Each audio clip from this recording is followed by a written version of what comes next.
中美在海上发生了怎样大规模对峙？这对于中美两国有怎样的影响？中国的海军取得了怎样的发展？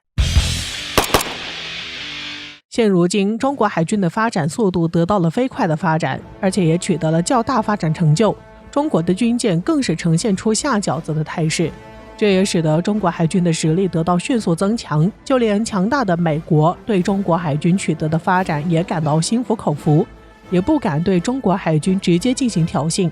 因此，现如今拿美国对于中国海军的态度也是鸡蛋三分。但是谁曾想，在30年前，美国对中国海军的态度还是持完全不屑的态度，甚至是完全不放在眼里，并且由于多次在海上的对峙，甚至还差点引发两国的大规模海战，因此也差点让中美两国滑入战争的边缘。在这几次海上对峙中，其中有2次具有特别的代表性，而且由于是超级大规模的海上对峙，因此也引起了全世界的广泛关注，对于两国也有着极其大的影响。那我们一起来看看这2次中美海上大对峙。403号汉级攻击型核潜艇对峙事件。据消息显示，1994年10月，由于朝鲜的核计划即将进入实战部署，而引起美国和日本等国的不满。随即，美国和日本向朝鲜提出核查并改换清水反应堆的建议，但遭到了朝鲜当局的拒绝。为此，美国开始向朝鲜施压，并向朝鲜的西海岸及中国的黄海国际水域派遣小鹰号航空母舰战斗群，对朝鲜的西海岸实施封锁。值得一提的是，当时的中美关系较为紧张，因美售台 F-16 战机以及后来的银河号搜查事件而陷入低谷，双方停止了一切的军事交流。黄海有一部分属于国际公海，按照联合国海洋公约，当一国要在国际公海执行针对他国的封锁行动时，应事先向临近该海域的周边国家通报，以避免误伤事件的发生。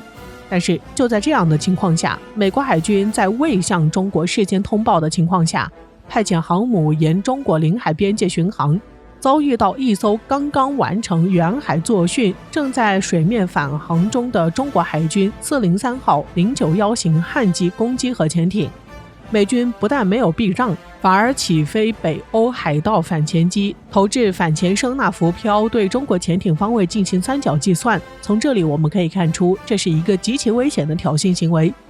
因为航母一旦对潜艇进行定位，下一步就是要进行反潜攻击，所以对于美国航母的挑衅行为，403号091型汉级攻击核潜艇就一边进行下潜规避，一边用长波电台和青岛基地联系请求支援。但是对于中国091型汉级攻击核潜艇的举动，美国航母完全不惧怕，反而是借着人多势众的优势有恃无恐，全队驶入中国领海，继续跟进潜艇。3艘驱逐舰以及反潜机在海面和空中形成包围圈，全方位锁定着中国091型汉级攻击核潜艇。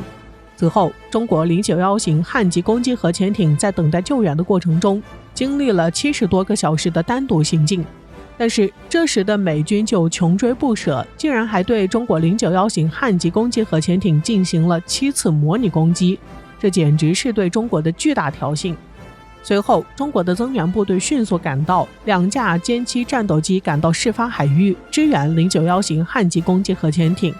但是受制于歼七战斗机的航程和制空时间问题，歼七战斗机在事发海域飞行没多久便返航。随着中国歼七飞离警戒区，美军驱逐舰和反潜机立刻卷土重来，尾随核潜艇追至渤海湾附近。此刻的美军航母编队如果蓄意攻击，其打击范围已经可以覆盖整个渤海湾的中国城市。面对严峻的形势，中国再次起飞2架歼82战斗机和2架刚装备不久的苏27 SK 型战斗机前去支援，并对美军航母战斗机喊话。面对中国飞行员的喊话，美军航母战斗机装聋作哑。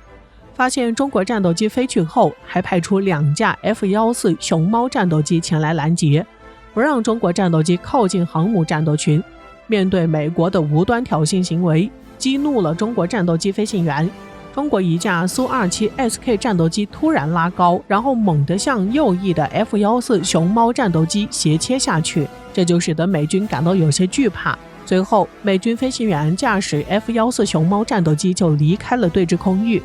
同时，中国的歼8-2战机打开火控雷达，锁定美军航母编队。随着 F-14熊猫战斗机降落后，美军航母编队终于驶离出中国的领海，从而使得整个对峙事件结束。2016年中美南海对峙事件。2016年的南海事件，美国为了帮助菲律宾侵占中国在南海的合法利益，毅然决然地向南海海域派出了包括2艘航空母舰在内的作战舰艇，并以此来向中国施压，并想极力压制住中国往西太平洋方向发展的势头。但是，中国面对美国大规模庞大的航母作战群，与此同时的中国也在南海地区举行了大规模联合军事演习。首先是装备有东风 21D 和东风26反舰弹道导弹的火箭军，向南海方向齐射了多枚东风 21D 反舰弹道导弹。其次，中国海军3大舰队的主力在4位上将的带领下前往南海，舰艇数量已经接近100艘，与之配合的还有来自空军的轰6轰炸机以及歼 11B 等战斗机。在双方进行了长时间的对峙之后，中国方面公布了处于静默状态下的美国里根号航母和斯坦尼斯号航母的位置。美国面对着中国的强硬的回击，最终决定妥协，使美国海军的舰队主动退出南海海域，退往菲律宾以东的西太平洋海域。所以，中国和美国在南海的对峙最后以中国的胜利告终。值得一提的是，在中国和美国在南海的对峙中，中国的反舰弹道武器就发挥了重大的作用，予以美国重大的威慑，成为名副其实的航母杀手。从这2次中美大型对峙中，我们可以看出，如果双方一不留神，就很有可能会爆发大规模海战，从而造成极其恶劣的影响，对于两国来说是极为不好的。因此，在这2次对峙中，中国海军都展现出了绝对的实力，并且面对美国的挑衅完全不感到惧怕，反而是予以强势回应。这都得益于近年来中国海军取得的巨大发展。中国的军事实力的不断增强，正在一步步的壮大，这也促使中国海军的实力大大增加，从而使得中国完全不惧怕美国的威胁，能够和美国一较高下。现如今的中国已经在海军的发展上取得了新的高度，